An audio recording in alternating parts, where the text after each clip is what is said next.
This is Gia Prism, reaching beyond the veil to bring you David Bowie.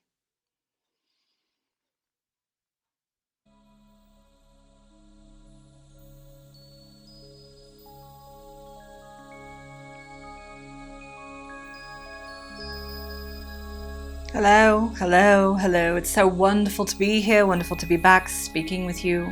It's been a while since we have got our acts together so we can get together and do this thing we call art. Now, I've been working through this vessel as Gia Prism to bring you messages about embodying your highest energy so that your art may be an embodied creation, a creation that is a co-collaboration with spirit.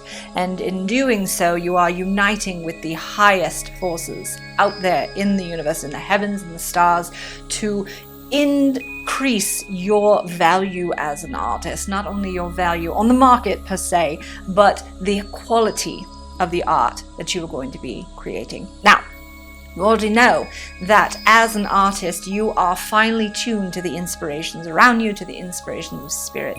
And as an interdimensional artist, as Gia calls them, you know that you are harnessing your connection. You know without a doubt, with 1000% certainty, that you are merging with spirit, that you are merging with the divine to bring forth the highest inspirations, to seed them into your art. Now, how does an artist do this? Well, much of it actually comes naturally to you. You don't have to work at it, do you? You just simply open yourself up in whatever manner you do, and the inspiration flows to you and through you.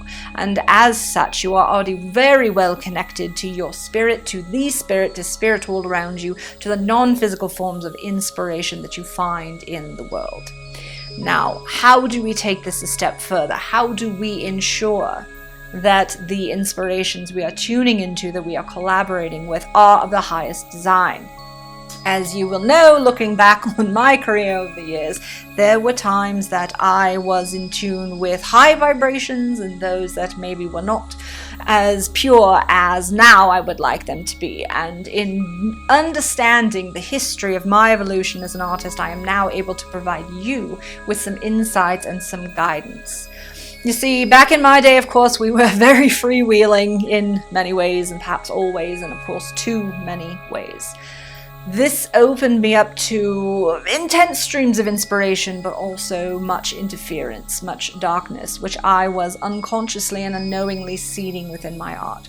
For you see, whatever an artist tunes into, that is what will be encoded or imprinted, embedded, if you like, into your art. And as such, you must be very, very careful as an artist that you have the highest intention with what you create. We are now in a space in the universe in which the veils between the spirit world and the human world are very, very thin. As such, it is so much easier to embed your art with even higher and purer forms of inspiration. But if you are not careful within your own instrument, you are likely to tune into or accidentally find yourselves open to those energies and entities that would like a host not for highest purposes, as they say in the spirit world. Now, what are the high purposes? You don't have to make art that's here to be celestial. You don't have to be serious. You don't have to be sacred. You can make art that's fun. You can make art that it exposes and explores the deepest human emotions. However, you want to be sure that your intention at the end of the day is for the betterment of yourself and for the betterment of those who will consume your art.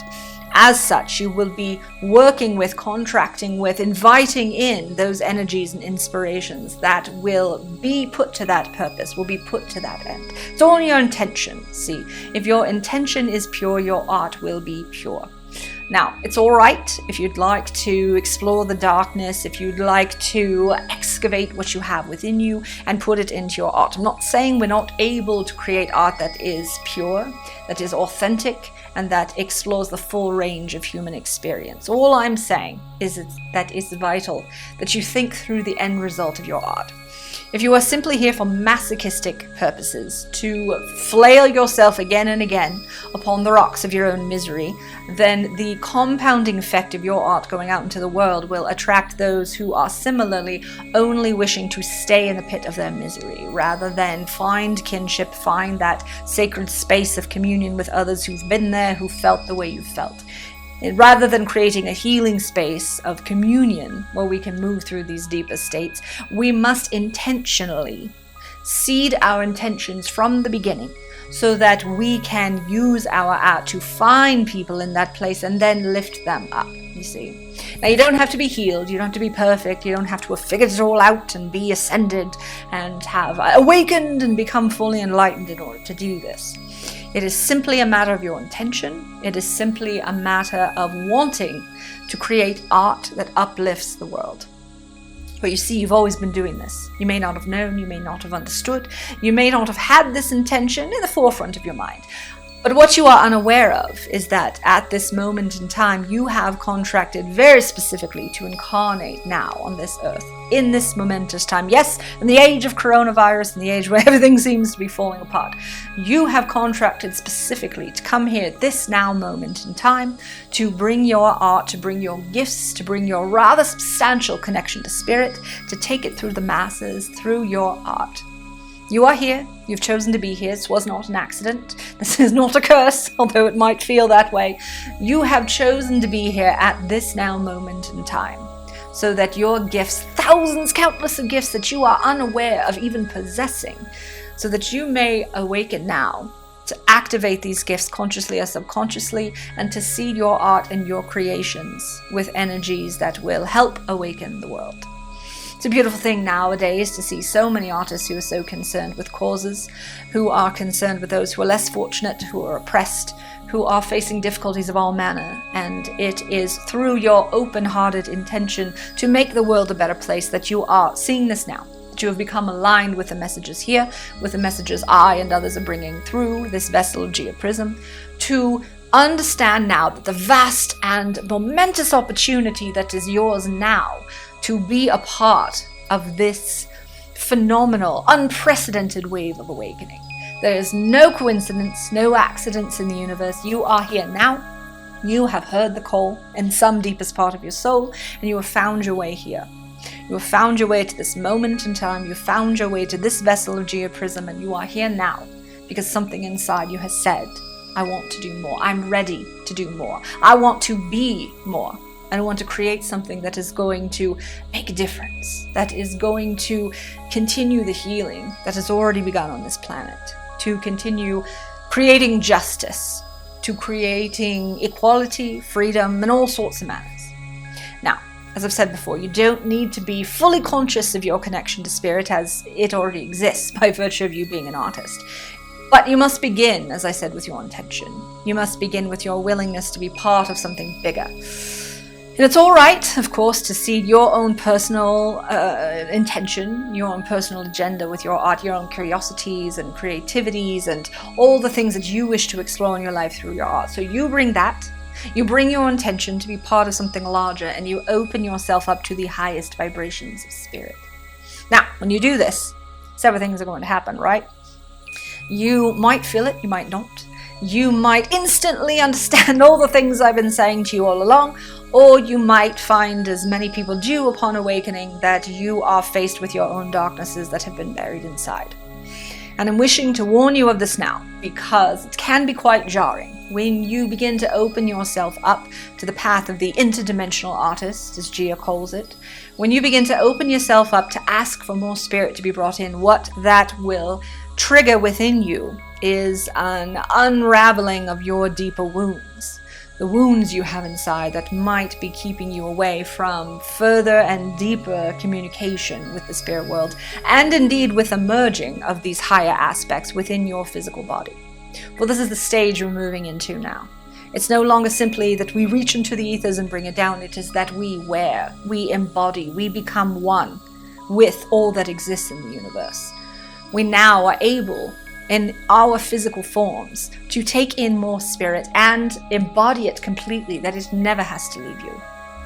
The advantages of this as an artist, of course, are being so finely in lockstep with your inspiration so as to never be blocked, never find yourself in creative wells, and to find yourself in a cave, unable to connect with your inspiration. You will be fully, completely merged with this inspiration now and for all time. Now, to maintain this connection, of course, this is an ongoing spiritual process. And as such, if you are willing to make this commitment, to adopt this intention within yourself, you will be given the next step. You will be given further instruction. You will be receiving more layers of healing, more layers of inspiration. And all we ask, all any of us on the other side ask you to do, is to come with an open heart, to come willing, hands open, hearts open, eyes open, and mind completely open, so that what we are able to deliver to you now will far surpass anything you could create on your own, far surpass anything you could imagine in terms of navigating, controlling your art, and micromanaging how it's going to be received in the world. For this is the other opportunity for the artist now. Successes that were unavailable to you in the past will now be open to you. If you truly are in interdimensional partnership with us, with the muses, with spirit on the other side, we will hasten your work into the hands of those who are in need of it. You will find your audience, you will connect more deeply, you will be more connected to your own inspiration, to your own source, to your own curiosity, to your own artistic mechanism, and as such, we will guide you forward into the greatest levels of success that were heretofore unavailable to you before this moment in time. Now, if this sounds too good to be true, so stick around, watch, learn, listen, open yourself up, and see what Spirit has in store for you. It is marvelous beyond your wildest dreams, and it will at once feel the most natural thing in the entire world and something entirely, totally new. But what I can guarantee you is it will feel like home. It will feel like this is who you're always meant to be. It will feel as though this is what's been evading you, calling to you all of those years. This is your moment. This is your time to step forward, to be counted among those who are bringing and ushering in a new wave of awakening.